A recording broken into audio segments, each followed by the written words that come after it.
अक्सर आपने फर्जी कॉल सेंटर के भंडाफोड़ से जुड़ी खबरें देखी पढ़ी होंगी, लेकिन ये फर्जी कॉल सेंटर क्या होते हैं, किन लोगों को फंसाते हैं, क्या यहाँ काम करने वाले कर्मचारियों को इस ठगी के बारे में जानकारी होती है? चलिए इन तमाम सवालों के जवाब जानने की कोशिश करते हैं। सबसे पहले समझते हैं आखिर ये मामला क्या है।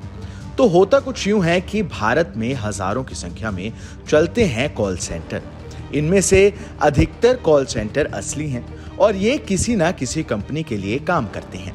लेकिन कुछ कॉल सेंटर ऐसे भी हैं जो विदेशों में रहने वाले लोगों को बेवकूफ बनाकर उनका पैसा ठगते हैं।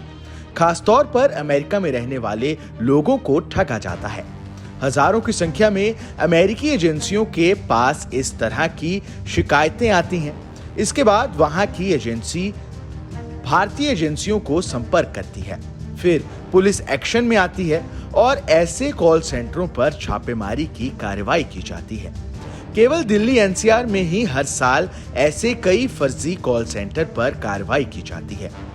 तमाम कोशिशों के बाद भी इन फेक कॉल सेंटर्स को पूरी तरह से खत्म नहीं किया जा पाता है। हालांकि ऐसा नहीं है कि केवल विदेशियों को ही ठगा जाता है, ये लोग भारतीयों को भी बेवकूफ बनाकर ठगी करते हैं। दरअसल इन फर्जी कॉल सेंटर्स के पीछे का मकसद होता है आसान पैसा। भारत में बने कॉल सेंटर से अमेरिकी निवासियों को फोन जाते हैं। कहा जाता है कि आपका सोशल सिक्योरिटी नंबर बंद होने वाला है, इस ब्लॉकिंग से बचना है तो कुछ जानकारियां दीजिए, पिन बताइए, ओटीपी बताइए। अक्सर लोग इस तरह के फर्जीवाड़े में फंस जाते हैं और अपनी मेहनत की कमाई लुटा बैठते हैं।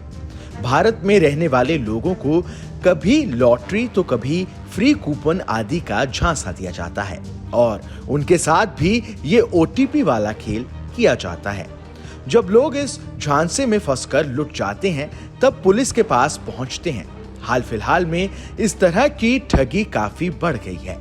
इन कॉल सेंटर्स में काम करने वाले लोगों को पता होता है कि ये लोग फर्जी काम कर रहे हैं, लेकिन फिर भी पैसे और इन्वेस्टिंग के चक्कर में ये लोग गलत काम करते रहते हैं और अक्सर ऐसी नौकरियां छोड़ने वाले खुद का फर्जी कॉल सेंटर खोल लेते हैं। तमाम बेरोजगार युवाओं को इस काम में अपने साथ जोड़ लेते हैं। यही वजह है कि नए से नए कॉल सेंटर खुलते रहते हैं और पुलिस सभी कॉल सेंटरों को खत्म नहीं कर पाती।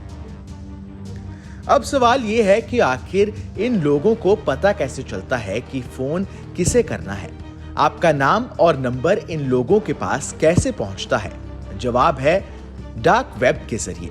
दरअसल डार्क वेब इंटरनेट का वो स्पेस है जहां हैकर इधर उधर से हैक किए गए डाटा को बेच रहे होते हैं। इस डार्क वेब पर ऐसे तमाम अपराधी भी मौजूद होते हैं जो इस डेटा को खरीदना चाहते हैं, इसके जरिए लोगों को ठगना चाहते हैं। यहाँ तमाम गैर कानूनी कामों के बारे में खुलेआम बात भी होती है, लेकिन डार्क वेब पर हुई बातचीत का पता लगाना और डार्क वेब पर हुई लेन देन को पकड़ना बहुत कठिन होता है। डार्क वेब को ना तो कोई कंपनी चलाती है और ना ही किसी एक देश से इसे ऑपरेट किया जाता है, इसलिए इसको खत्म करना तकरीबन नामुमकिन है। सरकारी वेबसाइट cybercrime.gov.in पर दी गई जानकारी बताती है कि करीब 24 तरीकों से ये ठग आपको लूट सकते हैं। इसमें फिशिंग से लेकर रैंसमवेयर तक का जिक्र है और सेक्सटिंग से लेकर एक्सटॉर्शन तक का जिक्र है। यहां से पता चलता है कि अपराधी अब केवल ओटीपी वाला फ्रॉड ही नहीं करता, बल्कि अब इन्होंने आपको लूटने के एक से एक तरीके निकाल लिए हैं। डार्क वेब से आपकी जानकारी चोरी करने वाले ये अपराधी आपसे संपर्क करते हैं। इनका ठिकाना मेवात भी हो सकता है, जामताड़ा भी हो सकता है या फिर दिल्ली एनसीआर के कॉल सेंटर भी हो सकते हैं। एनसीआरबी की रिपोर्ट बताती है कि 2018 में साइबर अपराधों के 27,248 मामले सामने आए थे। 2019 में इनकी संख्या 44,735 हो गई और 2020 में 50,035। यानी साल दर साल साइबर अपराध बढ़ रहे हैं और अब यही वजह है कि राज्य सरकारें साइबर अपराधों को रोकने के लिए साइबर सेल और साइबर थाने बना रही है, कंसल्टेंट्स की सेवाएं ले रही है। अब देखना ये होगा कि साइबर ठगी की घटनाओं पर कितनी लगाम लग पाएगी।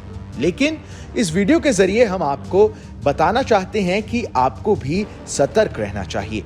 कभी अपने निजी जानकारी किसी सोशल मीडिया प्लेटफॉर्म पर शेयर नहीं करनी चाहिए, कभी ओटीपी किसी को नहीं बताना चाहिए और कभी हनी ट्रैप में नहीं फंसना चाहिए।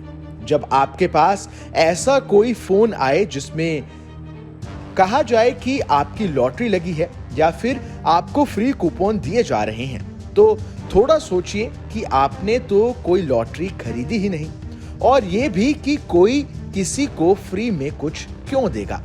यानी आपके साथ केवल और केवल ठगी हो रही है। उम्मीद है कि फर्जी कॉल सेंटरों और डार्क वेब पर यह वीडियो आपको पसंद आया होगा। अगर आपका कोई सवाल है डार्क वेब से जुड़ा या फिर साइबर ठगी से जुड़ा तो हमें कमेंट बॉक्स में जरूर बताइए। हम अपने अगले वीडियो में आपके सवालों के जवाब देने की कोशिश करेंगे। Bureau report, team news nation.